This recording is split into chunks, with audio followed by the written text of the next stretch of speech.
자, 우리 프린트 숙제 나눠드린 거 페이지 33쪽 질문하라고 했더니 저렇게 나왔네. 자, 이거 해볼게요. 1번부터 봅시다. 그림은 왼쪽 폐의 일부가 손상되어 흉곽 내로 공기가 들어간 환자의 폐를 나타낸 것이다. 이 환자에 대한 설명으로 틀린 것 고르면 그랬어요. 자, 1번 횡격막이 올라가면 오른쪽 폐의 공기가 밖으로 나간다. 흉곽막이 올라오니까 흉곽의 압력이 커져서 폐에 있던 공기가 밖으로 빠져나가는 거 맞잖아요.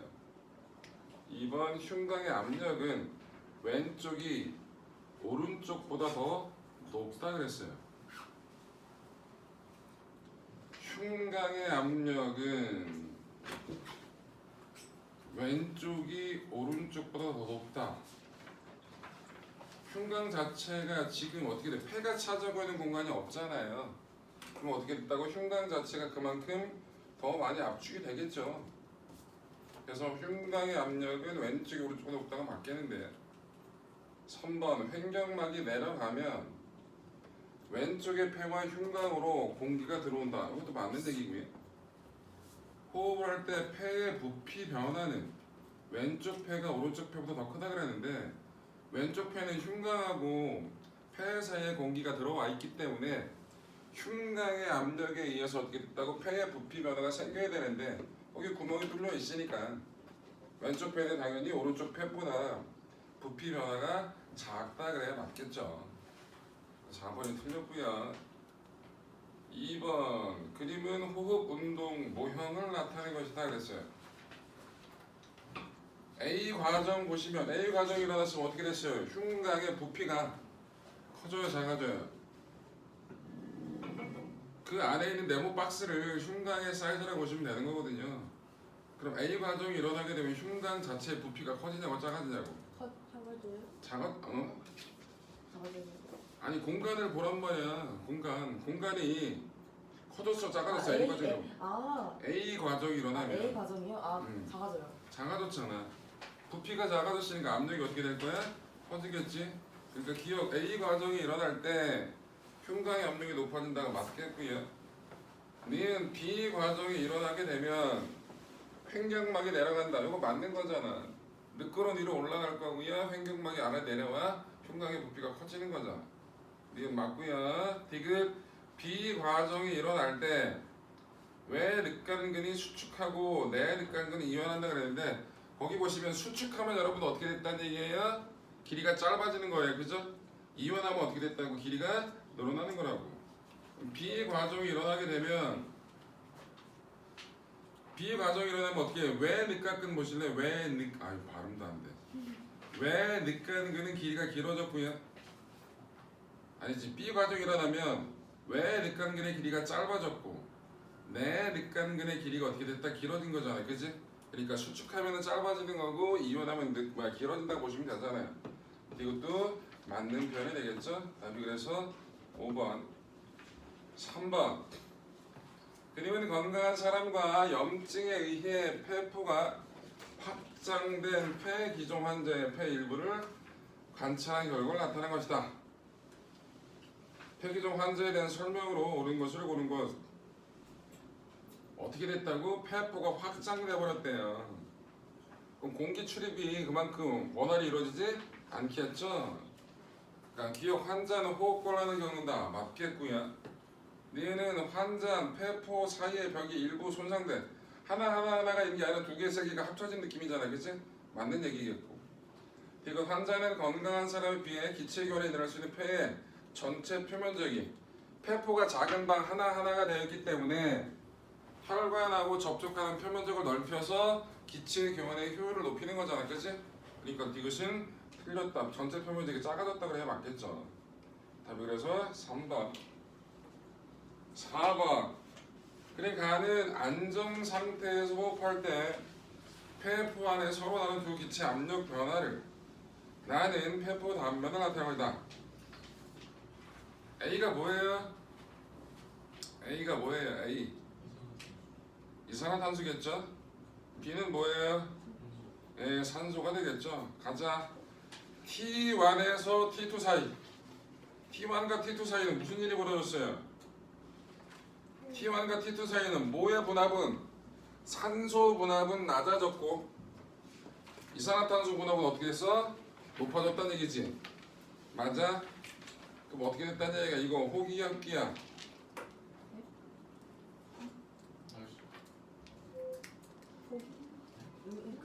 그러니까 날 수 있는. 폐포 안에 기체의 압력 변화를 따진 거잖아, 그치? 네. 일단 흡기일 때 뭐의 분압이 높아져야 되는 거야, 당연히.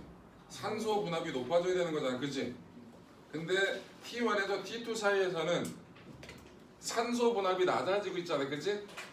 맞아? 네. 그럼 호기 형태로 나이게 되겠지. 그럼 호기 형태니까 어떻게 됐다고? 횡격막이 올라와야겠죠?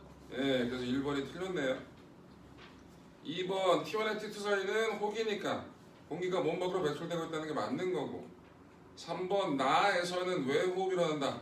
폐포와 혈관 사이의 기체 교환이 왜 호흡이라 얘기하는 거고, 조직세포와 혈관 사이의 기체 교환은 내호흡이라 하는 거잖아요. 그러니까 3번도 맞겠고요.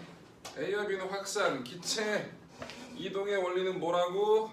분압차에 의한 확산. A와 B는 각각 이산화탄소 맞겠죠? 그래서 1번이 틀렸습니다. 5번 안 해도 돼요? 네. 6번 가볼게요. 오른쪽 그래프는 건강한 성인이 평상시대로 호흡하다가 숨을 최대한 들이마신 다음 최대한 내쉴 때 폐의 부피 변화가 나타나는 거다. 이해된 설명으로 옳은 것을 모두 옳은 것을 자료 해석하는 얘기예요. 최대로 흡입하니까 야 거의 2배를 빨아들이네, 그지? 최대로 배출할 때 그렇게 될 때요. 자 봅시다. 기억, 최대로 숨을 내쉬어도 폐에는 공기가 남아있다. 폐 부피가 있잖아요. 그러니까 당연히 공기는 남아있다는 얘기가 맞겠죠. 니은 평상시 약 2,000의 공기를 들이마시고 1,500의 공기를 내쉰다. 평상시 뭐야? 폐 부피가 얼마예요? 최대값이 2,000이고 최저값이 얼마예요? 1,500쯤 되는 거지? 그럼 이게 2,000의 공기를 들이마셨다고 얘기하는 거예요? 아니잖아요. 기껏 얘기하는 게 500의 정도를 들이마셨다가 내보냈다가 맞는 거겠죠? 그 폐에서 체내로 들어갈 수 있는 공기의 양은 평상시 1회 호흡량이 약 8배? 평상시는 얼마? 한 500 정도지? 최대 호흡, 최대 배출은 얼마야? 500이고 350. 4,000이니까 아 350. 3,500 몇 배야 대략? 7배 정도라 얘기했네? 틀렸고 평상시 상태에서 숨을 내쉰 직후 최대로 들이마실 수 있는 공기 양은 1,500에서 얼마가 된 거야? 4,000까지 됐으니까 2,500까지 들이마실 수 있다 그 얘기인 거잖아요, 그죠? 예, 그러니까 리얼도 맞겠네요. 답이 그래서 몇 번? 3번. 자, 페이지 35쪽, 36쪽 질문 받을게요.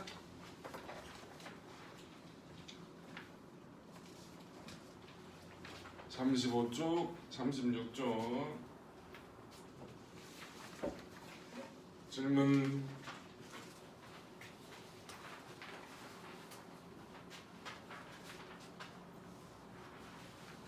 없어? 다 고쳤어? 땡큐. 넘어가실게요. 페이지 37쪽, 38쪽 질문 받아볼게요. 37, 38. 2번? 몇 번? 2번이요. 2번. 4-2번이 4-2. 또야.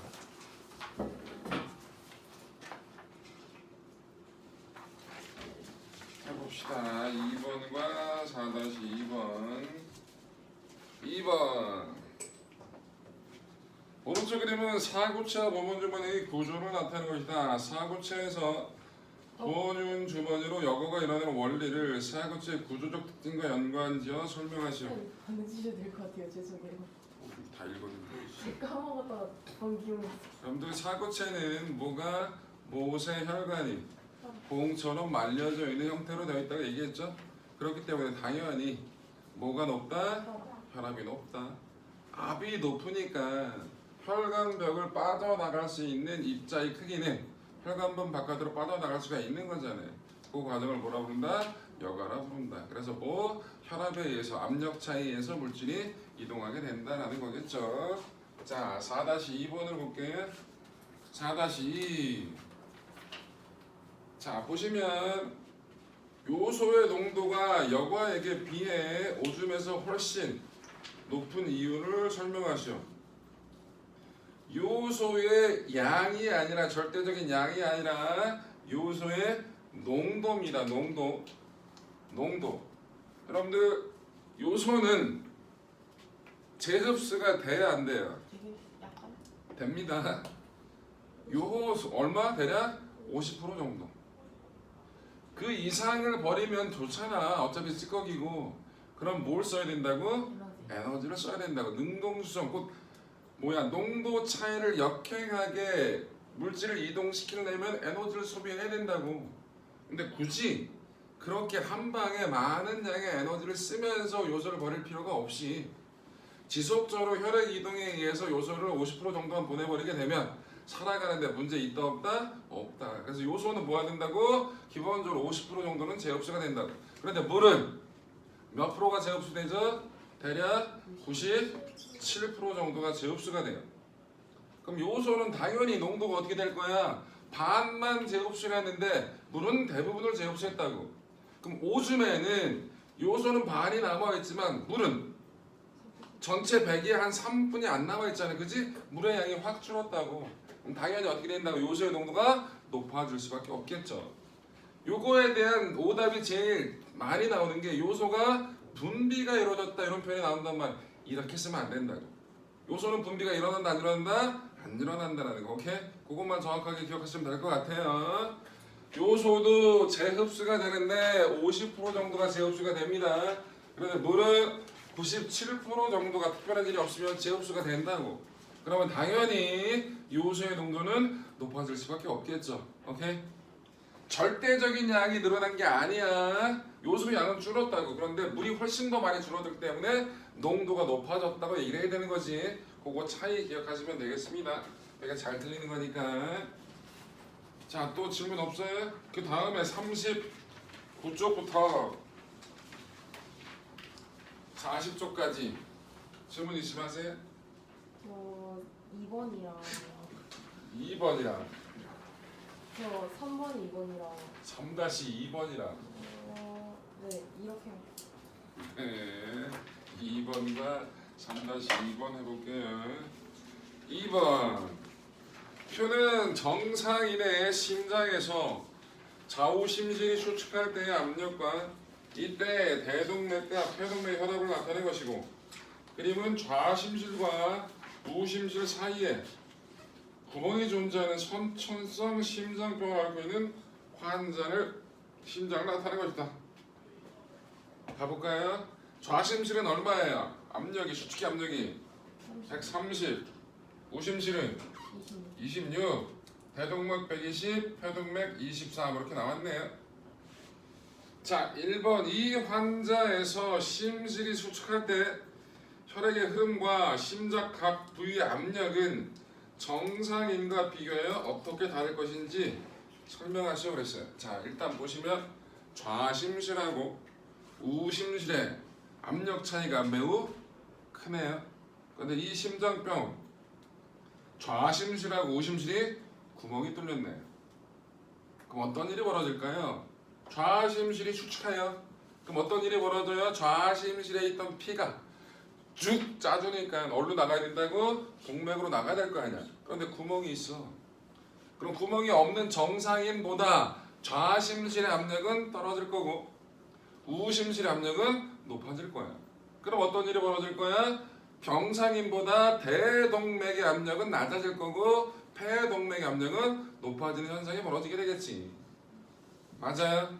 그런데 왜 좌심실의 압력이 우심실의 압력보다 현저히 높냐? 매우 높잖아. 이유가 뭘까요? 온몸 순환이라지. 맞아요. 좌심실에서 온몸 순환이 일어나는 거니까 엄청난 압으로 쏴줘야 된다고. 그런데 우심실에서 이루어지는 건 뭐예요? 예, 폐 순환만 이루어지기 때문에 압력이 그렇게 높을 필요가 없다는 거지. 뭔 얘기인지 알겠어요? 예, 그래서 압력 차이가 그렇게 된다라는 거 보시면 되겠죠? 이러면 안 좋아요? 뭐라고요? 이러면 안 좋아요? 안 좋겠지. 심장에 구멍이 났다니까요. 저번에 얘기해주지 않았어요?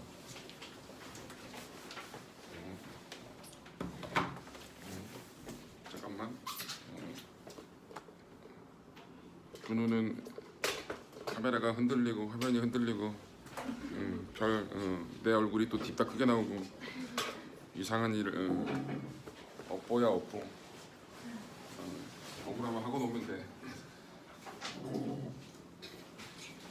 당연히 심장에 구멍이 있으면 좌심실 압력이 큰 이유가 있잖아요. 우심실보다. 근데 그게 떨어지니까 온몸 순환이 일어나는데 조금은 문제가 생기겠죠. 그러니까 안 좋지. 그러니까 이거를 메꿔야지. 수술해야지. 와. 준홍 합치.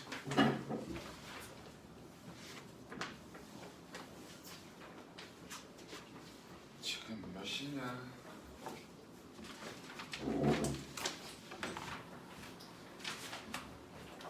1시 반. 불쌍한 시간이네?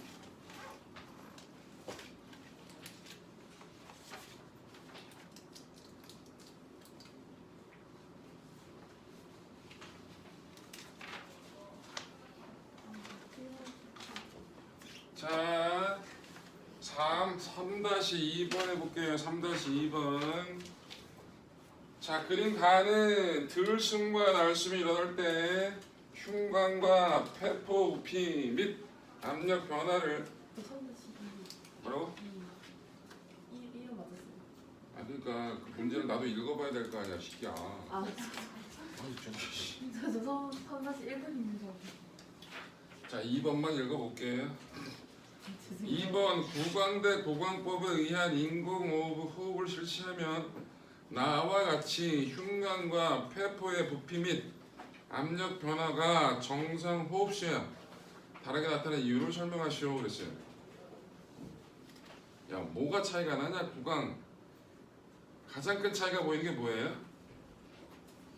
응? 숨을 불어넣을 때 숨을 불어넣을 때 압력이 정상인보다 훨씬 더 높네요. 그 다음에 빠져나올 때는 거의 똑같네요. 그러면 흉관과 폐포의 부피 및 압력 변화가 정상 호흡 시 다르게 나타나는 이유를 설명하라 그랬지. 다르게 나타나는 이유는 뭐야? 거기 압력이 어떻게 됐다는 얘기야? 원래 760에서 공기가 들어갔는데 구강 내 압력이 얼마가 됐다는 얘기 집어넣을 때 763이 된 거잖아, 그치? 힘차게 불어넣은 거잖아요. 뭐라고 설명해야 돼? 뭐야 이게?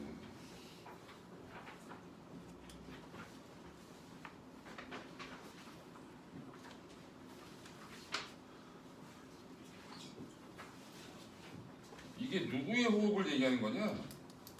불어 넣어주는 사람을 얘기하는 거야? 불어 넣어지는 거랑 아니에요. 무기고 이 인공호흡을 한 사람 받은 사람 불어 넣을 때 불어 넣어줬으니까 들어갔겠지? 받은 사람 느낌이겠네.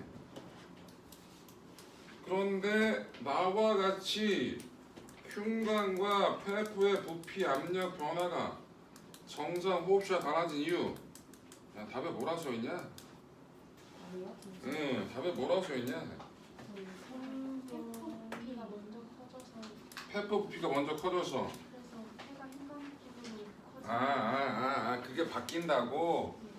그러네. 자, 이게 뭔 얘기냐면 원래 정상적인 호흡은 흉곽의 부피 변화가 먼저 일어나고 그에 따라서 뭐가 됐다는 얘기야? 공기가 드나드는 거잖아. 근데 이거는 거꾸로 어떻게 됐다는 얘기야? 공기를 불어넣어서 폐의 부피가 변화가 생기면서 흉곽의 부피 변화가 생겼다. 그 얘기인 거잖아. 그치? 그 얘기 써달라는 얘기네요. 말이 어렵네.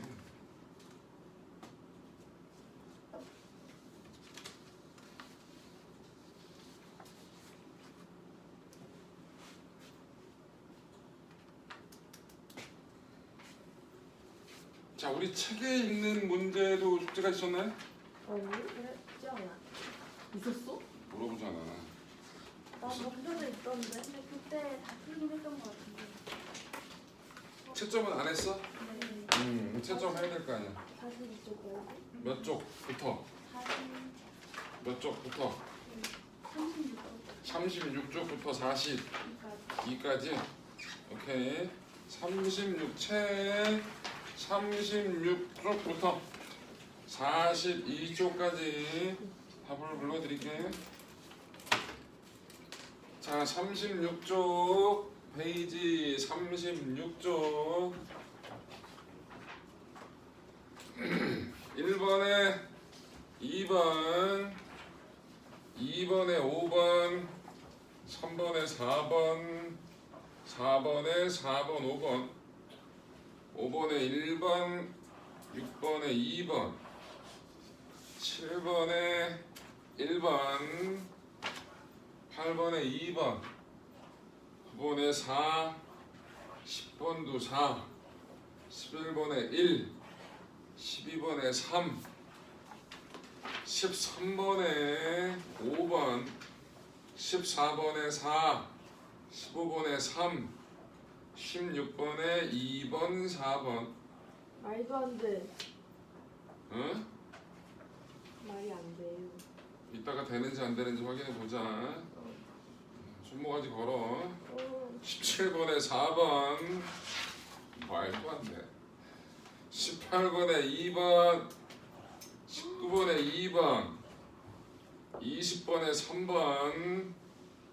21번에 1번. 22번에 3번.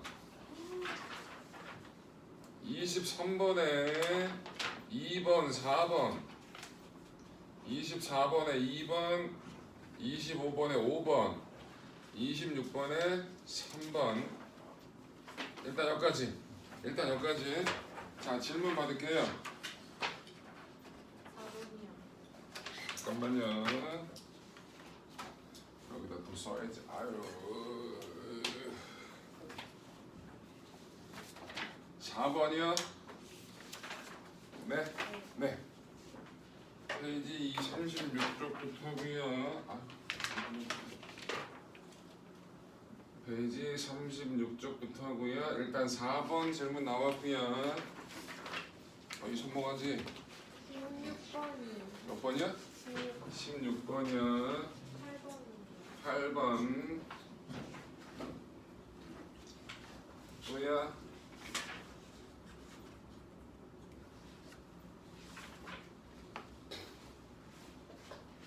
자, 해볼게요. 4번, 8번, 16번 해봅시다. 4번, 영양소에 대한 설명으로 옳은 건 모두 고르랍니다. 지방은 주 영양소에 포함되지 않는다. 포함돼야죠. 여러분들 에너지를 낼 수 있는 것들이 주 영양소라 부르는 거잖아요. 탄수화물, 지방, 단백질이겠죠. 1번 틀렸고요. 무기염류는 우리 몸의 구성 성분이 아니지만 몸의 기능을 조절한다. 요거는 바이타민, 비타민에 대한 설명이에요. 무기염류는 우리 몸을 구성하고 있습니다. 그러면서 몸의 기능을 조절하는 거예요. 틀렸고요. 뷰의 능력으로 검출하신 영양소는 단백질이죠.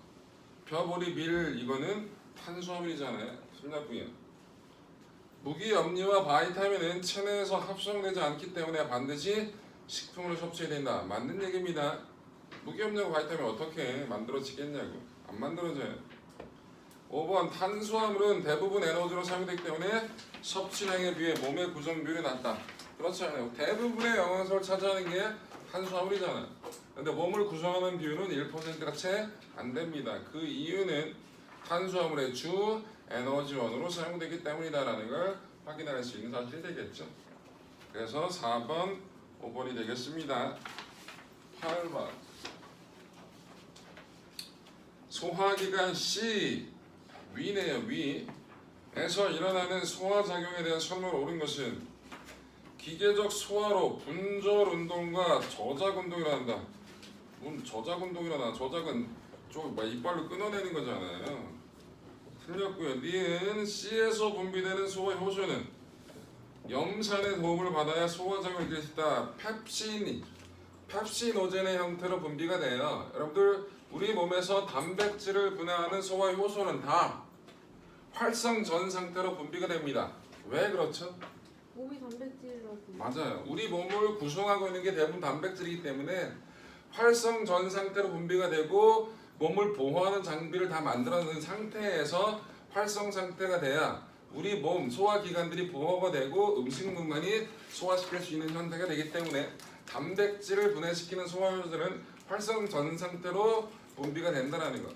펩신도 펩시노젠의 형태로 분비가 되고 뭐에 의해서 염산에 의해서 활성화 작용이 일어나서 펩신의 형태로 바뀌고 그러면서 단백질을 분해할 수 있는 겁니다. 그래서 이해는 맞겠고요. 디귿 A에서 분비되는 소화 효소는 C에서도 활발하게 작용한다.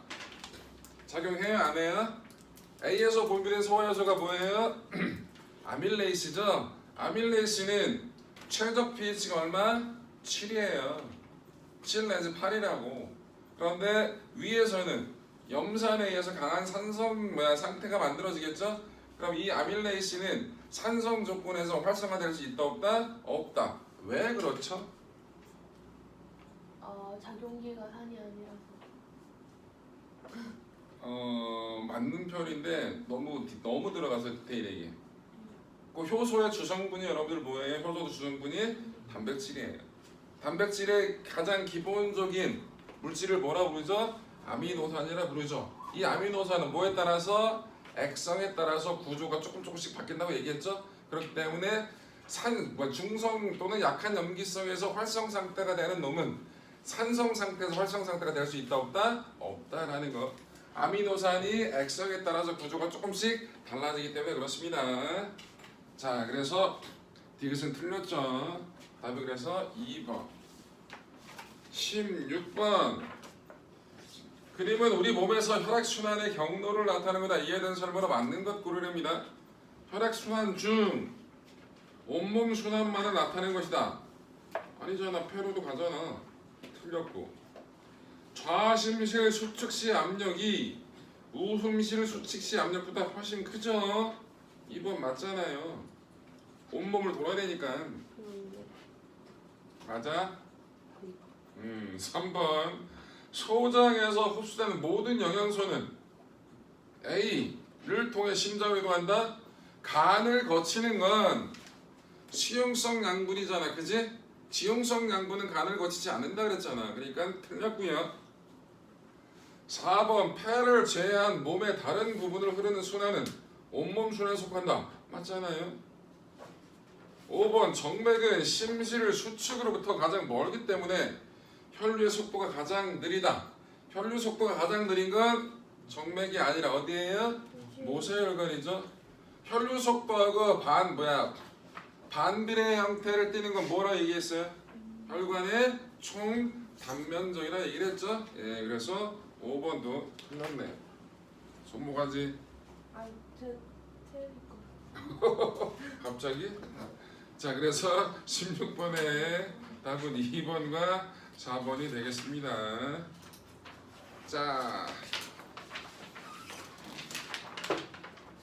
실력 향상 문제 페이지 41쪽 다 불러드릴게요. 1번에 5번이고요. 2번에 3번이고요. 3번에 4번이고요. 4번에 1번입니다. 2번에 3번이고요. 3번에 4번, 4번에 1번이요. 자, 네 문제 질문 받을게요. 41쪽 질문 받겠습니다. 잠시만요. 2번이요. 해볼게요. 2번. 그림은 우리 몸에 분포하는 혈관 가다의 특징을 나타낸 것이다. 가다는 동맥, 모세혈관, 정맥을 나타낸대요. 가자. 혈관벽 두께는 가가 제일 크고 그 다음에 다, 그 다음에 나순이다. 동맥, 모세혈관, 정맥 이게 뭐야? 혈류 속도고 혈압이고 가가 동맥, 나가 정맥, 모세혈관, 다가 정맥. 혈관벽의 두께는 가, 다, 나. 맞는데? 맞는데. 기억이 뭐야? 기억 맞아요. 잠깐만. 일단 기억이 맞다고. 답이 틀렸지 뭐. 니은 A는 심실이 수축할 때, B는 심방이 이완할 때 혈압이다. 심방이 이완하는 게 아니라 심실이 이완할 때겠죠? 뭐 문제가 있다고 그러네. 니은은 틀렸고요. 혈관벽의 두께가 얇을수록 속도가 느리다? 이게 뭔 개소리야. 혈관벽의 두께가 얇을수록 혈액이 흐르는 속도가 느리다. 혈관벽의 두께가 제일 얇은 게 모세혈관이지. 그 다음에 동맥이 제일 두꺼울 거고. 맞기는 맞는데 뭘 이걸 있다고 얘기하느냐. 잠깐만 답이 왜 이렇게 나왔지? 잠깐만 볼게요. 뭐라고 써있나?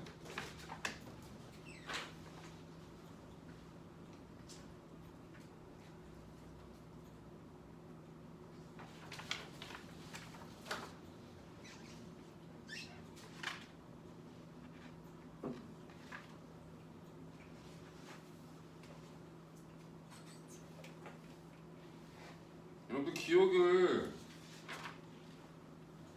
답지에서는 맞다라고 해놨어요. 맞다라고 해놨다고 답지에서는. 근데 답을 저렇게 써놓은 거라고. 바꿔 3번을 기억 디귿으로. 기억도 없는데. 어? 6번. 아니 3번을 기억 디귿으로 바꿔서 맞다게 하라고. 그래요. 어우씨. 답지에서 맞다고 얘기해놨다고. 책이 실행이라고. 자, 41쪽 됐고요. 42쪽. 아우, 부르는 것도 일이네. A 뭐예요? 적혈구. B 백혈구. C 혈소판. D 혈장. 2번에 A 사구체. B 보먼 주머니. 그 다음에 갑자기 6번은 뭐야? 3번이야? 내 책만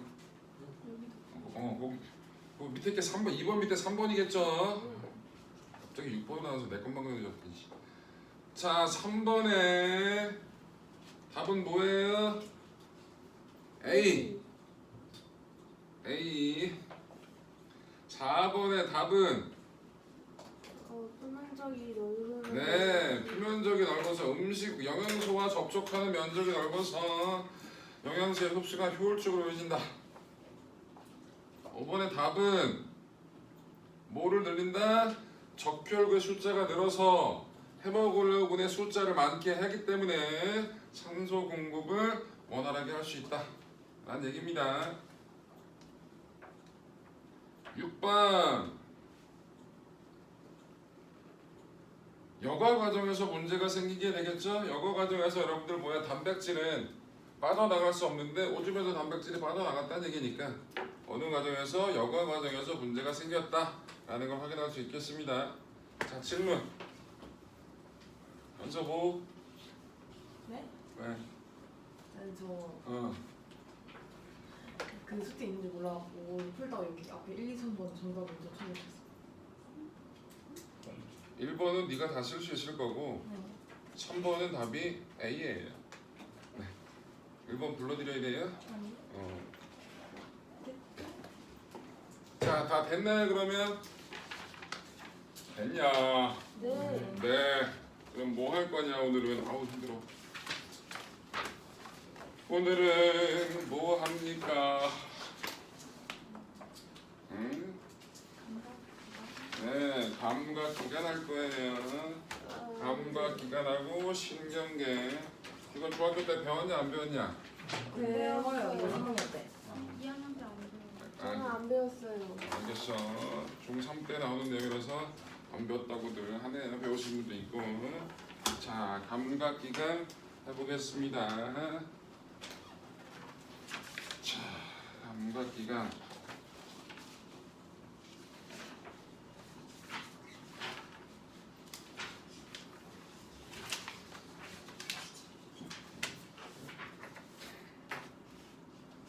자, 감각기관에 대해서 프린트 또 나가요. 안돼. 왜 자꾸 안 되는데 이 새끼야. 할 건 해야지.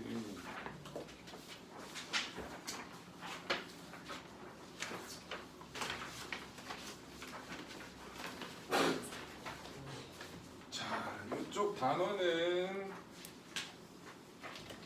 몇 쪽이냐? 책으로 43쪽.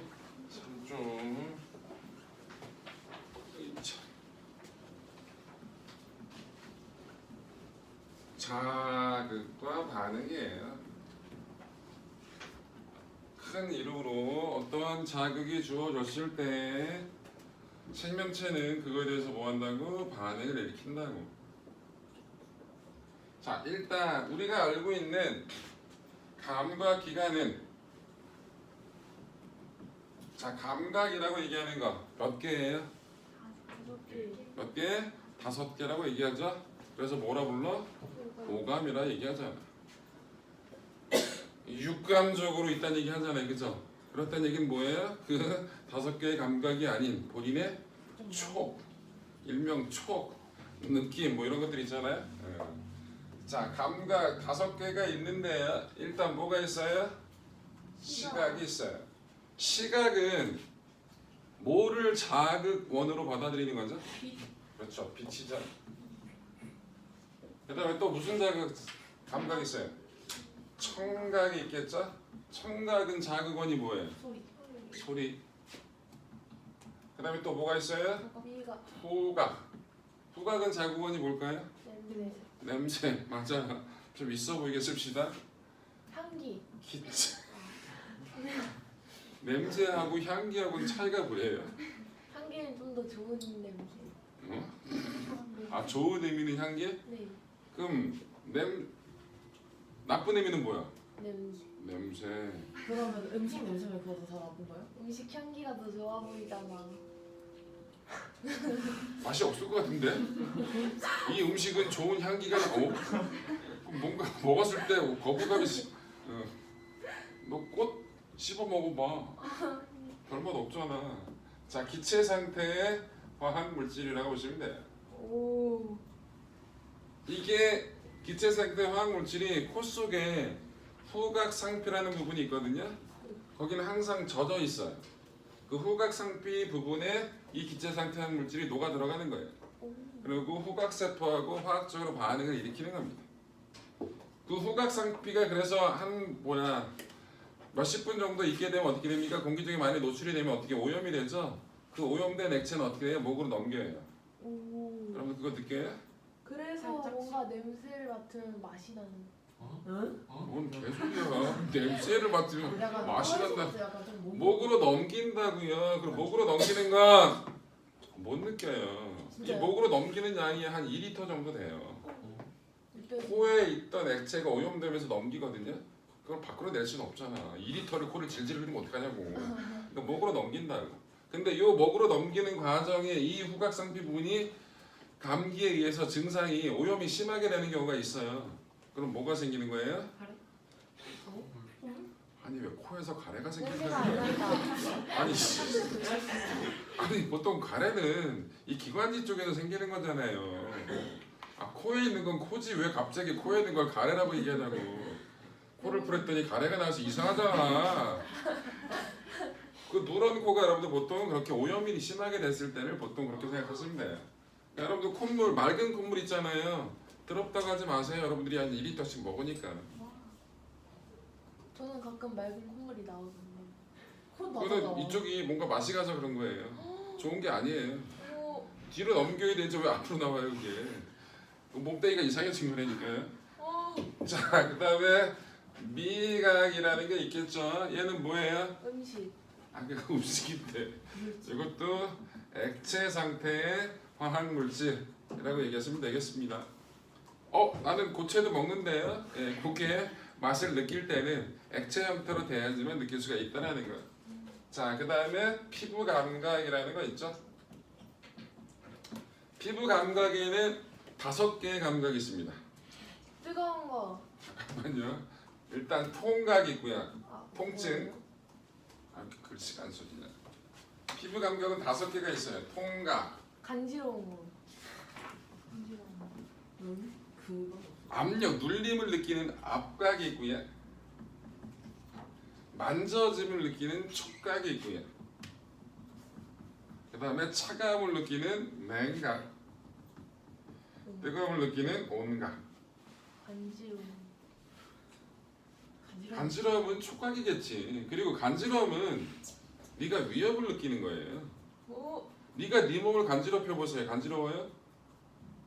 그럼 미친 거예요. 본인이 미친 듯이 웃어. 여러분들 간지러움은 뭐라 해야 될까? 약간의 공포. 아 진짜요? 네. 어쩐지 낯선 사람이 나한테 위협이 됐을 때 그 위협을 느껴서 그러한 반응을 일으키는 거예요. 간지럽다. 아 그러면 만지지 않아도 간지러움을 느끼는 게 그거는 본인의 상상에 의한 이게 진짜 간지러워. 안 만져도 간지럽던데. CLS 그때 간지러운 그거 거가 병원을 가보세요. 아니 그 간지러움을 타진 않 원래 간지러움을 안 타는데 그냥 다리 근처에다가 손을 다른 사람 갖다 대면 간지럽지 않아? 다른 사람이잖아요. 그건 그냥 가져. 아 근데 가져다 대 그건 생각을 하는 거고 그게 위협이 된다고 생각하는 거라고. 아니 그건 아닌데 아우 이봐. 그 느낌 말고 간지럽음을 느끼는 거. 그래서 실제로 본인이 진짜 간지럽다고 생각하는 상황이 있잖아요. 남이 했을 때 그걸 본인이 보는 손으로 해보세요. 전혀 안 간지러워. 뭐 하는 짓이야. 전혀 안 간지러워요.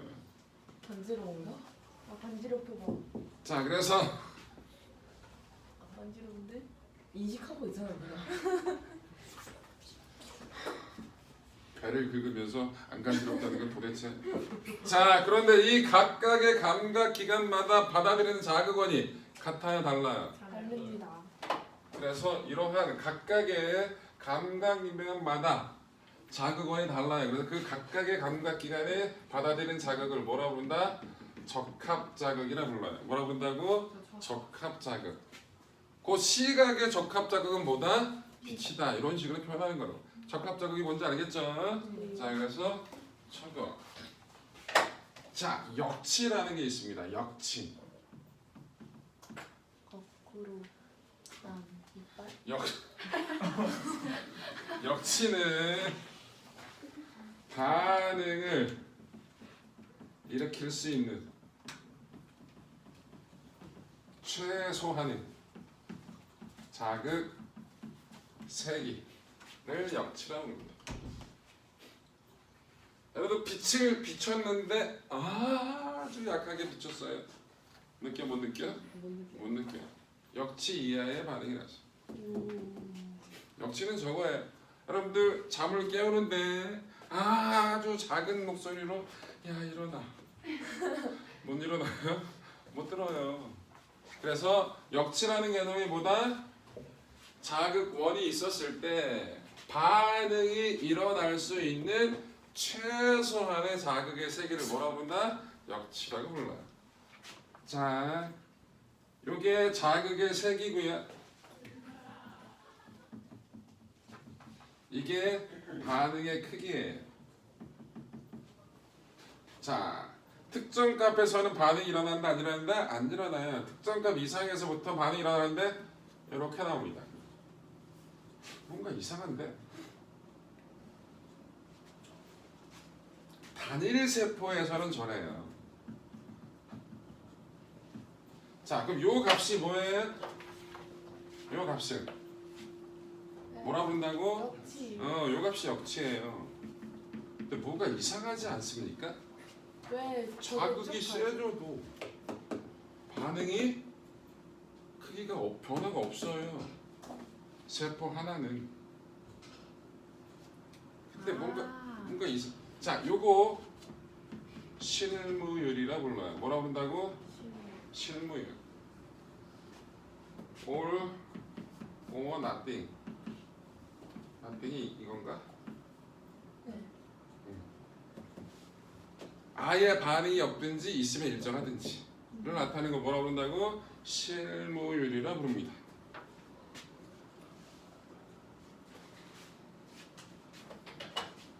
근데 내가 매를 맞았어? 약하게 맞았어? 별로 안 아파. 세게 맞았어? 많이 아파. 이상하잖아. 이거는 뭐라고? 세포 하나라고. 그런데 세게 맞으면 여러분들 세포들마다 역치가 다 똑같을까요? 아니요. 그러면 세게 맞았을 때 반응을 일으키는 세포의 숫자가 그만큼 많아지는 거지. 그러니까 반응의 크기가 커지는 거지. 뭔지 이해돼요? 예, 역치가 뭔지 실무율이 뭔지를 간단하게 기억하시면 되겠고요. 우리 이 감각들 중에서 제일 예민한 거 뭘까요? 사람의 감각 중에서. 후각. 어? 시각 후각. 시각. 후각이 제일 예민해요. 하하하. 사람의 감각 중에서 후각이 제일 아이고, 예민합니다. 뭐죠? 개에 비해서는 말도 안 되긴 하지만 개가 심한 거고요. 사람의 감각 중에서 제일 예민한 건 후각이에요. 자, 이 예민한 정도를 따지는 걸 베버의 법칙이라 얘기합니다. 베버 법칙.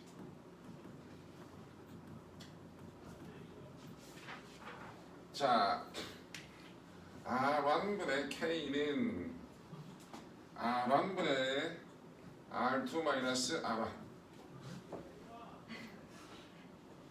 일단 써봐. 이걸 뭐라 불러요? 베버 상수라고 불러요.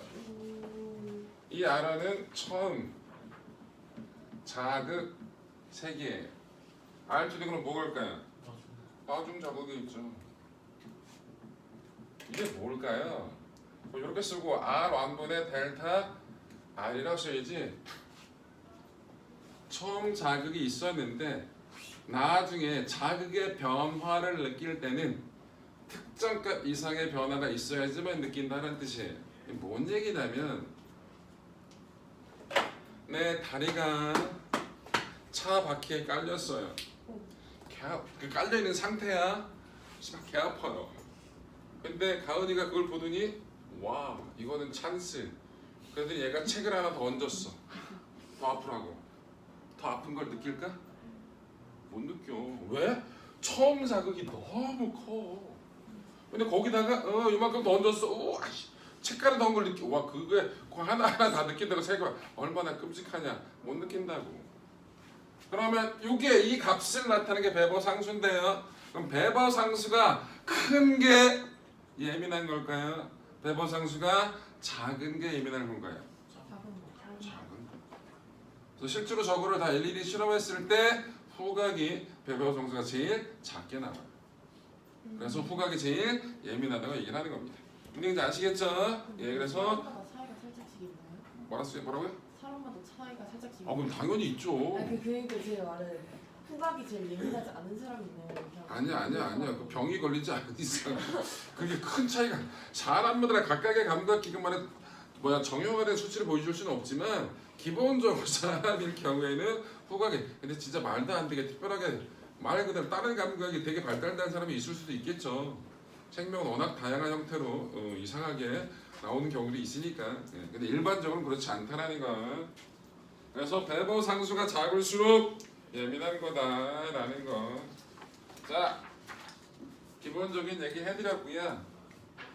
자, 어디로 갑시다? 시각, 눈으로 갑시다. 눈, 눈을 어떻게 그려? 잘 그리지 뭐. 눈. 자, 동그랗게 그리면 되지 뭘. 자, 이 앞에 이렇게. 우와. 뭐가 우아야. 자, 여기 뒤에다 또 이렇게 하나 이렇게 뭐 이렇게. 오, 그래서 눈 같아요. 왜요? 진짜요? 나는 생물을 전공한 사람이 아니라서 이 그림에 대해서 되게 신경을 별로 안 쓰시는 분이에요. 근데 이거 엄청나게 잘 그리시는 분 많아요. 계란. 자,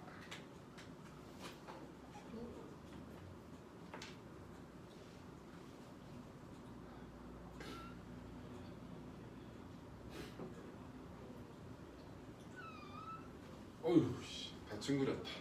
자, 일단 제일 바깥에 있는 막 눈의 형태를 유지시켜주는 막, 공막이라고 합니다. 공막. 공막과 이 안쪽에 있는 막이 뭐냐면 맨 안쪽에 있는 막이 망막이에요. 망막에 뭐가 있어요? 시각세포가 있어요. 공막과 망막 사이에 있는 요 막을 맥락막이라고 합니다. 뭐라고 한다? 맥락막에는 멜라닌 색소가 있어요. 어디 들어보지 않았냐? 멜라닌 색소? 갈색 피부 아니야? 피부색, 머리카락 색, 눈동자 홍채 색 이런 것들 다 멜라닌 색소가 결정하는 거예요. 보통 까만색을 뜻합니다. 까만색 색소예요. 멜라닌 색소가 많으신 분들은 머리 색깔이 까만 거예요. 까마신 분이 별로 없네. 까마요. 뭘까? 네? 뭐라는 거야? 네, 진짜 까만 적 있어. 자, 까마요. 저도 갈색 아니겠죠 저는. 그 다음에 그냥 이 부분을 유리체라고 해요. 눈알. 요건 뭐예요? 무슨 뭐처럼 생겼어요? 볼록 렌즈처럼 생겼죠. 얘가 수정체예요. 수정체는 뭐 역할을 한다고? 볼록 렌즈 역할을 하는 거예요. 그래서 뭐 한다고? 빛을 모아요. 어디에? 망막에 상이 맺히게끔. 자, 요 앞에 수정체를 덮어주고 있는 부분이 있어요. 여기가 요 부분 이 맥락막으로 쭉 연결되어 있는 부분은 빛이 들어갈 수 있다 없다? 없어. 그래서 맥락막은 무슨 역할을 한다? 어둠 상자, 카메라의 어둠 상자 역할을 하는 거예요. 어디로만 빛이 들어가게? 요 앞부분으로만 빛이 들어가게. 그럼 요 앞부분에 빛이 드나드는 통로가 있거든요. 여러분들 이걸 정면에서 보면, 눈알을 정면에서 보면, 눈을 정면에서 보면 눈알 검은색 동그라미. 자 이렇게 나눠져요. 오? 이게 흰 자위, 아. 이게 검은 자위거든요. 검은 자위도 자세히 들어보면 또 나눠져요. 요 부분하고 요 가운데 있는 부분은 진짜 새까매요. 요 부분을 뭐라 불러요? 동공이라고 해요. 요 구멍을 뭐라 부른다고? 동공. 여기서 요게 동공이에요. 요게. 요로 뭐가 들어가는 거예요? 빛이 들어가는 거예요. 여러분들 엄마 뉘어놓고 엄마 눈을 열심히 들여다보세요. 그 동공에 자기 모습이 비쳐 보여요. 홍채도 비치는데요. 홍채에 비친다고? 홍채는 안 비쳐요. 동공에 보이는 거지. 동공에 보인다고. 보인다. 동공에 보인다고. 엄마 뉘어놓고 해봐. 동공. 그 다음에 이 동공의 크기를 조절해주는 얘가 뭐예요? 홍채예요. 이 홍채의 색깔이 눈의 색깔을 결정하는 겁니다. 여러분들 칼라 렌즈는 이 홍채의 색깔을 다른 색깔로 바꿔주게 만드는 거예요. 여러분들 푸른 눈의 외국인 뭐 있다는 얘기 하잖아. 네. 서양 애들은 멜라닌 색소 약이 적기 때문에 이 홍채가 되게 시푸르둥둥해요. 그래서 눈이 저렇고, 우리나라 사람들은 대부분 홍차 색깔이 검은색. 검해요, 갈색이에요? 갈색. 대부분은 갈색입니다. 검은 사람 거의 없어요. 실제로 홍채가 검은 사람 보잖아? 그래서 다시 봐요. 진짜 뭔가 되게 낯설어요. 저 검이에요. 평범한데? 갈색 아니야? 응, 별로 안 검해. 그냥 피부가 까맣다고 해. 자, 그래서 동공, 홍채. 그래서 요게 뭐라고? 그림에서 요게 홍채예요. 홍채. 그러니까 구조 보고 명칭 정확하게 기억하는 게 일단 제일 중요해요. 그 다음에 수정체를 바로 잡고 있는 애가 진대. 근육이에요. 여러분 인대란 말 들어보죠? 인대. 인대가 뭐야? 인대가 뭐야? 인대. 맨날 인대가 늘어나서 있다는 다리 얘기잖아요. 근육? 근육이에요, 근육. 근육의 일종이에요, 인대가. 지인대도 근육이라고 보시면 돼요. 그 지인대를 붙잡고 있는 애 뭐냐? 모양체라고 불러요. 이 모양체하고 진대가 수축 이완하면서 저 수정체를 쭉 잡아 당겼다 놨다 당겼다 놨다를 반복해요. 수정체의 두께를 조절하면서 뭐 원근 조절, 가까이 있는 물체와 멀리 있는 물체를 다 초점을 맞게끔 해준다는 거. 자, 일단 명칭부터 정확하게 기억해야 돼요. 오늘 이제 아시겠죠? 명칭 정확하게 기억해야 된다. 자, 제일 바깥쪽에 있는 막이 뭐라고? 공막. 제일 안쪽에 있는 막이 뭐라고? 망막. 망막에 뭐가 있다? 시각세포가 있다. 망막과 공막 사이에 있는 막이 뭐예요? 맥락막. 여기에 뭐? 멜라닌 색소가 있어서 빛이 이 맥락막을 통과할 수 있다 없다? 없다. 그래서 사진기에 어둠 상자 역할을 해주는 게 맥락막이다. 자, 그냥 허연 눈 부분을 눈알 유지하는 부분을 유리체라 얘기하고요. 이 앞쪽에 탄력이 되게 큰 놈이 있거든요. 이 수축이 되게 잘 돼요. 혹시 소, 눈 해보신 분? 가끔 하던데 요즘은 안 하나? 어디서요? 학교에서요? 학교에서 하든지 뭐에서 하든지 뭐 하든지 하더라고. 소 얘네는 눈은 돈이 좀 많아서 되게 사이즈가 커서 여러분 사람 눈은 사이즈가 거의 다 똑같아요. 작아요. 뭘 작아. 안 작아요? 여러분들 눈깔 사탕이란 말 들어봤어요? 아니요. 사탕 중에서 좀 큰 사이즈 있죠? 사탕 집에 넣었을 때 어머 입이 이 안에 들어갈 때 어우 움직이기 좀 힘든 것들 그걸 보통 눈깔 사탕이라고 해요. 왜? 눈깔만 해줘. 아, 소 눈깔은 조금 더 크겠죠? 얘를 베껴서 해부를 해요. 소 눈을 가지고. 그래서 요 수정체는 되게 탄력이 좋아요. 되게 짱짱하다 해야 될까? 탄력이 되게 좋아서 수축 이하 수십 번 수백 번 해야 되니까요. 자, 그렇게 된다. 그래서 수정체가 뭐 역할을 하는 거다? 볼록 렌즈 역할에서 빛이 모여서 어디에 상이 맺게끔? 망막에 상이 맺히게끔 그 역할을 해주는 겁니다. 카메라에 뭐 역할을 하는 거예요? 카메라. 이런데 그러니까 렌즈 역할을 해주는 거겠죠. 카메라 렌즈 역할을 해주는 게 수정체다. 그 앞에 있는 홍채가 뭐를? 동공의 사이즈를 조절해주는 게 홍채예요. 여러분들 사진기에도 빛이 들어가는 양을 조절해주는 거 있거든요. 그걸 뭐라 부르는지 혹시 아는 분? 조리개라 부릅니다. 뭐라 불러요? 조리개. 조리개를 연다 닫는다라 얘기해서 빛이 들어가는 구멍을 크게 한다 작게 한다 그렇게 얘기를 하는 거거든요. 그래서 그게 조리개, 홍채가 조리개 역할을 한다라는 정도 기억하시면 되겠죠. 오케이. 자, 눈의 구조는 저렇고요. 여기서 황반을 굳이 얘기를 해줘. 자, 일단 시각세포는 어디에 있다고요? 망막에 있어요. 시각세포는 두 종류가 있습니다.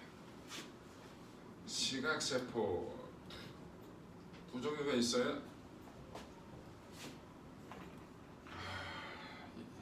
이름이 바뀌었는데 바뀐 이름이 막대세포. 원뿔세포? 옛날에는 간상세포라고 했어요. 요즘은 이름이 바뀌어서 니들 책에는 막대세포라고 써있을 거예요. 그런데 고등학교, 대학교 가서 뭐 하다 보면 맨날 간상세포 있다는 얘기 나와요. 옛날 이름이 간상세포예요. 한자를 우리말로 바꿔서 그래. 자, 그 다음에 또 뭐가 있냐면 원뿔세포.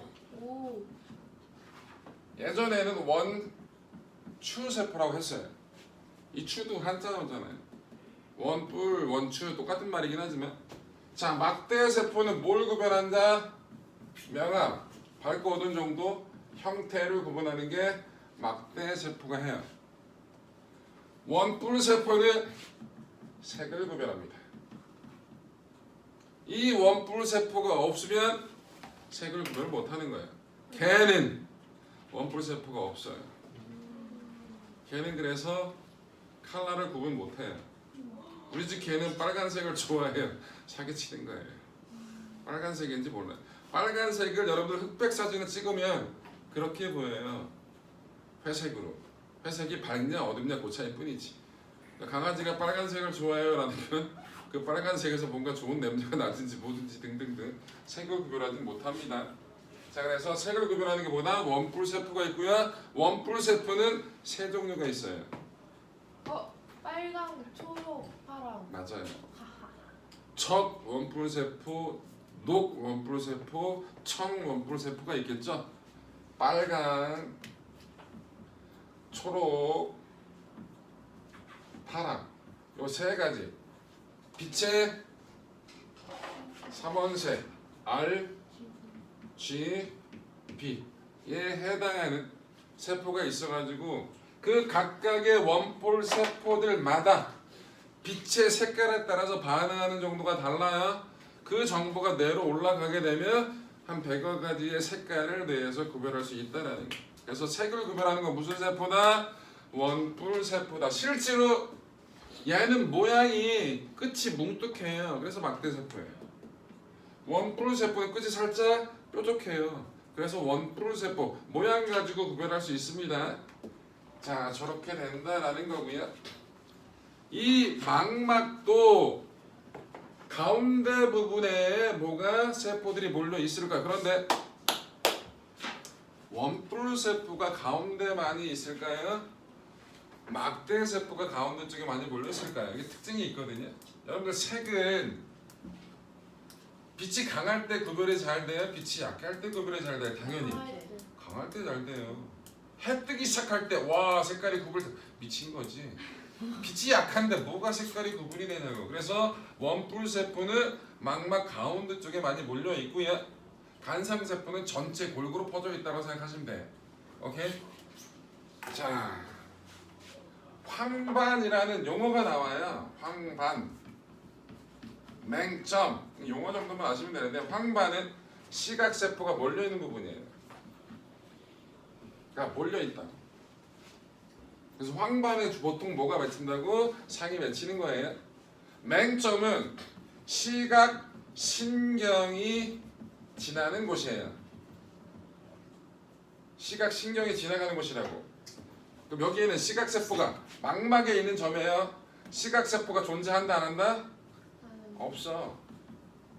그렇기 때문에 맹점에 상이 맺히면 그 물체는 보인다 안 보인다? 안 보인다. 근데 저희는 왜 다 봐요? 여러분들 이런 게 있어요.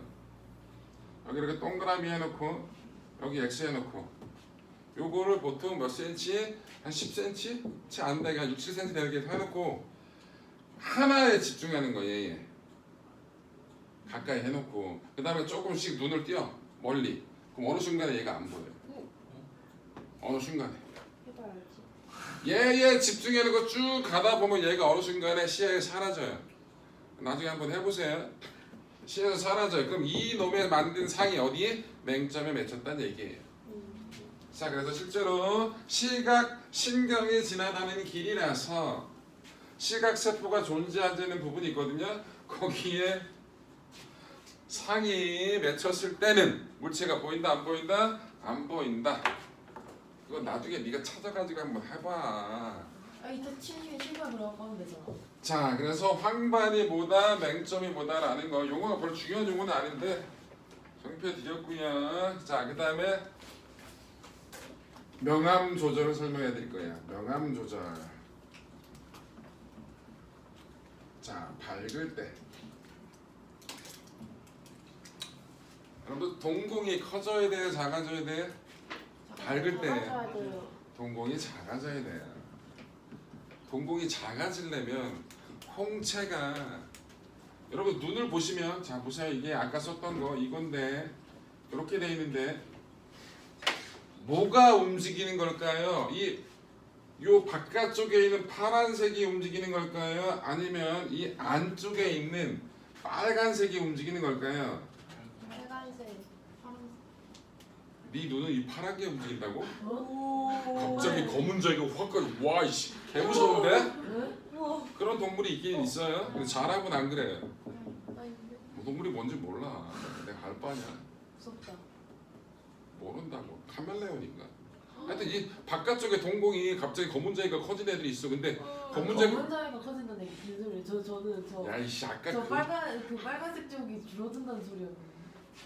이게 흰자위고요. 아까 그렸었잖아요. 어디 갔다 왔어요? 이게 검은자위인데요. 이 안에 흰자 시커먼 게 뭐라고요? 동공이라고요. 그럼 요 덮고 있는 얘가 뭐예요? 홍채예요. 이 홍채가 이 안쪽이 변화가 생기는 거에 왔다 갔다. 이 바깥쪽이 왔다 갔다 하면 되게 무서울 것 같지 않냐? 갑자기 검은 자위가 쭉. 와 씨. 나 진짜 동공이 움직인다는 소리인 줄 알고. 뭐가 움직여?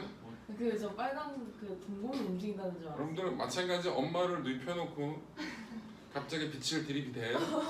그럼 요 동공이 갑자기 샥 작아지는 걸 눈으로 확인할 수가 있어요. 이건 진짜 재밌어요. 그러니까 해보세요. 그렇다고 아빠를 눕혀놓고 하면 승질낸단 말이야. 동생이나 오빠 그러면 막 승질낼 거 아니야. 장난해? 만만하게 엄마는- 아빠한테 많이 했는데. 뭐 이거? 그거 봤어? 많이 봤어? 아니 보려고 한 거 아니고 그냥 그걸 보려고. 니네 아빠는 뭔 죄야? 널 낳은 죄구나. 그러네. 자 그래서 얘가 왔다 갔다 하는 거예요. 그러면 동공이 작아지려면 홍채가 수축해야 돼, 이완해야 돼요. 이완해야겠죠. 이완하는 게 여러분들 수축이 작아지는 거고 이완이 촥 늘어지는 거거든요. 그러니까 늘어져서 실제로 이 홍채도 이 바깥쪽에 있는 근육이 있고요. 얘를 이렇게 가로지르는 근육이 또 있어요. 이 가로지르는 근육은 종죽은 바깥쪽에 있는 근육 환상근. 근데 이런 것까지 다 지금은 굳이 알 필요 없이 홍채가 이완해서 동공이 작아져야 빛이 밝을 때 눈부심을 막아줄 거 아니야. 맞아. 정확하게 기억하시면 되겠죠. 하나만 기억하면 어두울 때는 거꾸로 빛의 양이 적으니까 동공 사이즈를 크게 할 거고 그러기 위해서는 홍채가 어떻게 된다고? 수축할 수밖에 없겠다라는 거 정확하게 기억하시면 돼요. 그래서 밝기 조절을 저렇게 한다. 자, 원근 조절 갈게요. 원근 조절.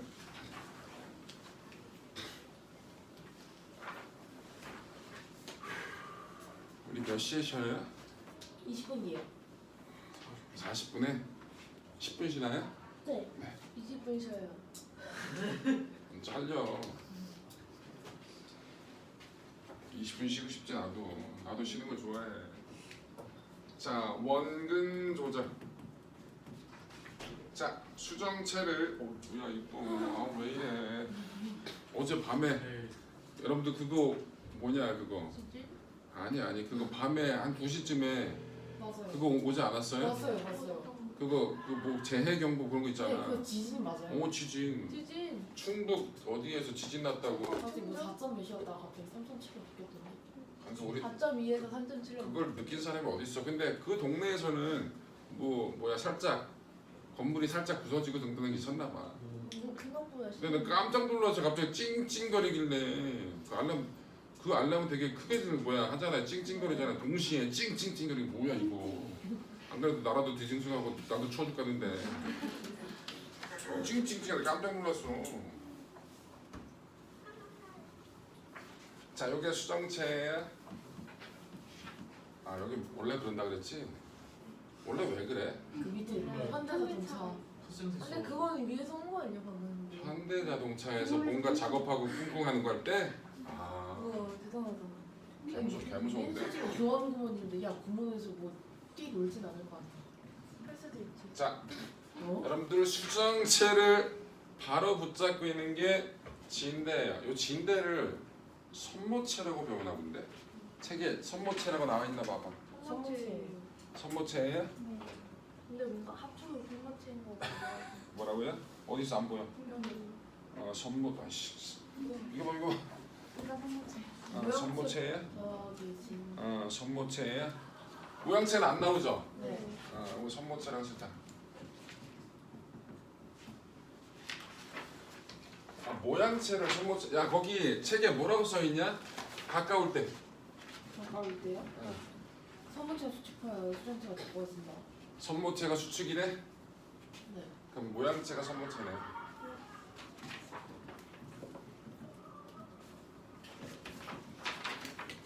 자 일단 여기 보세요. 가까운 곳이에요. 여러분들 볼록 렌즈는 여러분들 가장 알고 있는 대표적인 게 돋보기예요. 돋보기가 두꺼우면 두꺼울수록 잘 모아요, 잘 못 모아요. 잘 모아요. 잘 모으겠죠. 잘 모은다는 얘기는 가깝게 모은다는 얘기죠, 그죠? 그래서 가까울 때가 수정체의 두께가 수정체 두꺼워져야 돼요. 그럼 수정체가 두꺼워지려면 수정체를 바로 잡고 있는 근육은 수정체를 잡아 당겨야 돼, 놔야 돼요. 다시 수정체가 두꺼우려면 이 바로 붙잡고 있는 근육 있잖아요. 얘가 수축이 돼야 될까요? 이완이 돼야 될까요? 이완. 이완이 돼야죠. 놔줘야 될 거 아니야. 그래서 진대는 이완해요. 그런데 구조상 진대가 이완하게 되면 손모체가 수축할 수밖에 없어요. 근데 중등에서 이걸 안 배워요. 그래서 손모체가 수축이 되면 그냥 수정체가 두꺼워진다라고 배웠을 거야, 그치? 응. 근데 실제로는 뭐 진대가 이 중간에 붙어 있어요. 자, 먼 곳을 볼 때, 수정체가 두꺼워져야 된다, 얇아져야 된다? 얇아져야 된다. 그럼 진대가 바로 잡고 있는 근육이 수정체를 쭉 잡아 당겨야지 얇아지잖아요, 그죠? 진대가 수축하는데 구조상 진대가 수축하기 위해서는 손모체가 이완해야 돼요. 중등에는 이게 빠져 있다라는 거, 오케이? 네, 그래서 원근 조절은 저렇게 이루어진다. 라는 정도만 기억하시면 되겠습니다. 자, 로놉신이니 레티네니 뭐 이런 것들은 나중에 하시고요. 여러분 이 원근 조절하고 명암 조절은 되게 잘 나오는 거니까 꼭 기억하셔야 돼요. 예. 암수능 명수능으로 나중에 하시고요. 자, 눈의 이상 보고 합시다. 눈의 이상. 자, 정상 눈이에요. 지금 정상 아니라고 할게요. 자, 어떻게 이렇게 빛이 들어오면 어디에 맺힌다고 상이 예쁘게 망막에 이렇게 샥 맺혀요. 그래서 잘 보여요. 그런데 어떤 눈이 생겨요? 앞쪽에 맺힌 애들이 생겨요. 왜 앞쪽에 맺힐까요? 이유는 여러 가지 이유가 있겠지만 수정체가 두꺼워져. 수정체가 너무 두꺼워요. 그래서 샥 수정체가 두꺼워도 되고요. 앞에 있는 각막, 이 눈 앞에 있는 막을 공막의 일부를 각막이라 얘기를 하거든요. 각막이 두꺼워지는 경우가 훨씬 더 많아요. 그래서 어떻게 샥 앞쪽에 맺혀요. 그럼 제대로 보여요? 안 보여요? 안 보여요. 이런 눈을 뭐라 보냐? 근시안이라 불러요. 앞쪽에 맺히는 애, 근시안. 저희 가까울 근자, 보이실 자, 눈 한자예요. 가까이 있는 건 보여. 뭐가 안 보여? 멀리 있는 게 안 보여. 안 보여요. 이게 눈이야? 너무 이고리가 안 보여? 와이씨, 얼마야? 몰라요. 그냥 나빠요? 나 왼쪽 눈이 근신데 이 정도 거리는 충분히 잘 보이는데? 양면이잖아. 아니 나 이렇게 껴도 이렇게 보여. 뭐가? 그 정도는 보여야 사람이지. 그 정도가 안 보이면 사람이야? 라고 할 뻔. 난 안 썼잖아. 선생님이 움직이시다는 거는 알 수 있어요. 그것도 그게 안 보이면 장이 안 그 등급을 받았겠는데요. 자, 그러면 얘는 어떻게 해야 돼? 그 안경을 써요. 그러니까 렌즈. 빛을 모아야 돼, 퍼뜨려야 돼. 퍼트려. 퍼뜨리는 놈을 놔야지. 그래서 퍼뜨려서 뒤로 밀어줘야겠죠. 그래서 뭐 갖고 근시는 오목 렌즈를 교정을 합니다. 선천적 근시도 있어요. 타고나길. 안구가 길어. 어머. 안구가 원래 저렇게 생겼는데 안구가 이렇게 길게 생긴 애가 있어. 그럼 선천적으로 뭐야? 근시해. 어떻게 해? 그렇게 태어났는데 엄마를 이렇게 해야 되나? 아빠를 이렇게 해야 되나? 어쩔 수 없잖아. 타고난 게 그런데. 우리 엄마랑 아빠는 둘 다 2.0이신데. 누가 너 얘기한 거야? 갑자기 니네 엄마를 근데 끓이대. 왜 저? 네가 선천적 그게 아니잖아. 저 안 보여요. 아니 선천적 선천적이냐고. 이게 갑자기 말을 안 보이던데 안 들리냐 또. 여기 자, 그래서 이게 근시. 원시는 뭘까요? 수정체가 보통 탄력이 떨어져요. 어머. 늙어서. 어머. 그러면 잘 안 두꺼워져요. 그래서 뒤로 넘어가요. 이런 건 원시 안이라고 합니다. 노안. 노안도 이거예요. 노안도. 그럼 어떻게 돼? 미뤄졌던 저 뒤로 가 있던 놈을 앞으로 당겨줘야겠죠? 그래서 뭐 빛을 모으는 무슨 렌즈로? 볼록 렌즈로 수정한다는 거, 교정한다는 거. 이해됐죠? 대부분의 학생들은 근시 늙으면 원시가 된다고 얘기하니까 보통 오 그러면 멀리 있는 게 잘 보이나요? 아니죠. 그러면 저희는 둘 다 생기는 거죠. 근시가 원시도 생기는 거죠. 그럼 그냥 시각장 가까이 있는 것도 안 보이고요. 멀리 있는 것도 잘 안 보여요. 아니 그래서 안경을 쓰신 분들 중에서 나이 많으신 머리가 희끗희끗한 할아버지라고 얘기하기 좀 민망한 아주 요즘 60대만 해도 할아버지라고 얘기하기 좀 민망하잖아요. 뭔가 그래요? 60대도 할아버지라고 부르면 승질을 내요. 그리고 할아버지도 아니고 아저씨? 아저씨라고 부르기 조금 그쵸? 약간 조금 애매하신 분들 있잖아요. 할아저씨? 그런 분들이 안경을 썼다 그런데 핸드폰을 본다 그럼 무슨 짓을 해요? 안경을 제껴 올리고 안 보이니까 이러고 있어요.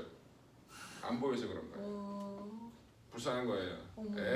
이 꼴보기 싫게. 그래서 요즘은 안경 하나로 근시와 원시를 다 잡아낼 수가 있어요. 어떻게 해요? 무슨 기술이냐? 되게 간단한 기술이에요. 여러분들 예전에는 그 얘기하기 전에 왼쪽 눈은 근시, 오른쪽 눈은 원시인 사람도 있어요. 저예요. 어떻게 그럼 짝눈이 되는 거 그러네. 아니에요? 어떻게 그래? 살짝 그러네. 어디 저 근데 사실 그럼 둘다 안경 엄청 쓰면 심한 편은 아니라서 그러니까 빼도 안경 상관없어. 쓰면 오케이. 진짜 오케이. 들어봐. 제가 대학교를 처음 갔는데 우리 동기 중에 하나가 한쪽은 근시, 한쪽은 원시였어요. 안녕. 다시 봤어요. 이상하니까. 보통 사람 눈이 완벽하게 대칭일 수는 없지만 거의 비슷하잖아요. 근데 왼쪽 눈은 요만한데 오른쪽이 이만해요. 저 그래요? 아니 그러니까 너는 심한 편이 아니니까 티가 안 나는 걔는 근데 심해요. 얘는 조그맣고 근데 걔는 양쪽이 다 나빠요. 그러니까 왼쪽 눈은 평소형 눈보다 작고 오른쪽은 커 보이잖아요. 그러니까 딱 보는 순간 뭔가 이상해. 대칭이 안 맞으니까. 그럼 그건 뭔가 이상하기 때문에 딱 사람이 이상하다고 느껴요. 여러분들 홍채 색깔의 다른 사람도 있잖아요. 왼쪽과 오른쪽 눈. 일명 영어로 오드 아이라고 하죠. 개가 그래서 개나 고양이는 개 비싸요. 맞아요. 개나 고양이는 오드 아이를 가지고 있는 애들은 진짜 비싸요. 희한하게 이상한 거 좋아하여튼. 근데 사람이 이 왼쪽과 오른쪽에 하자는 게 옛날에 다 죽였어요. 어머 기분 나쁘다고 마녀라고 악마라고 진짜로. 딱 보면 되게 이상하잖아요. 낯설잖아요. 그러니까. 그런데 실제로 나중에 렌즈를 색깔 렌즈를 따로따로 껴보세요. 되게 이상해요. 되게 낯설어요. 쓰기 싫은데요. 쓰지 마. 하기 싫으면 하지 마세요. 어찌됐든 그런데 그런 애가 있었는데 최근에 봤는데 그 친구를 별로 티가 안 나요. 압축 기술이 워낙 좋아져서 그만큼 왜 눈이 커지고 작아지고 티가 안 내요. 신경 써서 보면 달라요. 근데 남의 눈을 뭐 신경 써서 그렇게 볼 이유가 없잖아요. 그러니까 구분이 안 된다고. 옛날에는 이렇게 안경 알이 있잖아요. 근시인 분이에요. 요만큼만 돋보기를 박았어요. 그러면 보는 각도에 따라서 눈알이 이만하게 가지고 이만큼 개 짜증나요. 바보 같아. 진짜 뭔가 무섭다니까 순간적으로. 그래서 요것만 그래서 실제로 봐서 저런 분들을. 진짜 바보 같은데? 근데 너무 티나잖아요. 그래서 요즘은 저렇게는 안 하고요. 위에가 오목 렌즈고요. 밑에가 볼록 렌즈예요. 근데 티가 안 나요. 티가 안 나게 만들어요. 기술이 좋아져서. 그래서 평상시를 볼 때는 위로 보는 거예요.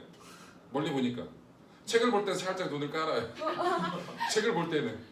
실제로 그러는 거예요. 책을 볼 때 어차피 책 보는 거잖아 이렇게. 책을 볼 때는 눈살 살 깔아요. 근데 얘가 구분이 안 돼요. 이게 다초점 렌즈라고 하는 거예요. 다 초점이 생겼다는 얘기를 오목하고 볼록하고 두 개를 구분해냈다는 뜻이에요. 근데 기술이 좋아져서 이게 눈알 사이즈가 잘 구분이 안 돼. 근데 사람에 따라서 여기 보다가 여기 보면 약간 어지러울 거 아니야. 초점이 안 맞으니까. 어지럽다고 하는 사람도 있고 그냥 잘 맞는 사람도 있고. 지금은 렌즈 값이 초창기에는 좀 많이 비쌌어요. 이거 다 수입해서 가지고 일본, 독일에 수입했는데 많이 비쌌거든요. 지금 많이 싸졌어요. 보통 렌즈 하나가 초창기만 해도 한 10년 전만 해도 한 100만 원씩 했거든요. 100만 원씩 했어요. 되게 비싸네. 지금은 한 10만 원이면 살걸요? 한 20만 원 정도는 충분히 다 살 거예요. 다초점 렌즈라고 하는 게. 그래서 이렇게 보다가 이렇게 살짝 눈을 깔아서 본다고 하더라고요. 얘기 들었어요. 신기하다. 자, 그래서 눈의 이상이 그렇다라는 거. 자, 시각은 그러면 기본적으로 얘기를 다 했네요. 진짜 눈 깜짝이야. 나도 짝짝이야. 나 한쪽이 근시가 더 세거든.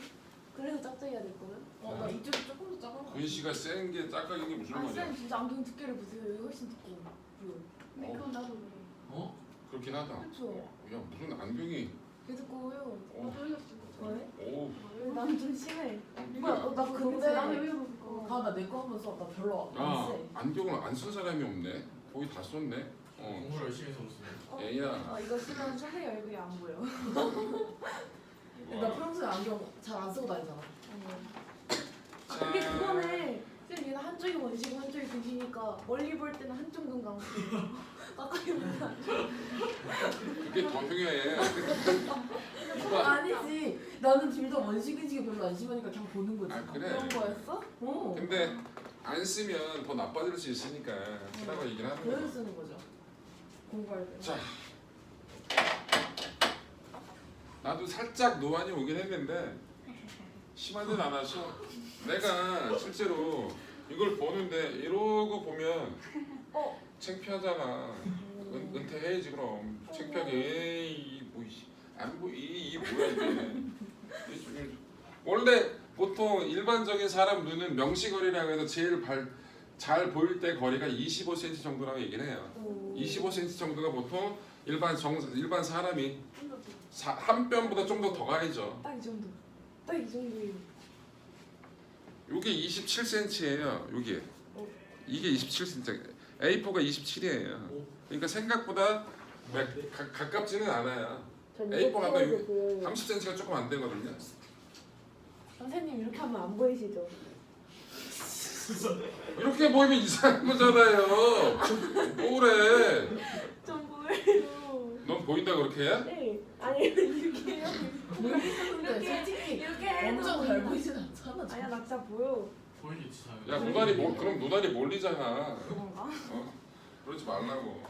왜 저래? 자, 청각을 하다가 잠깐 쉴게요. 아니다 여기서 끊자 일단. 네.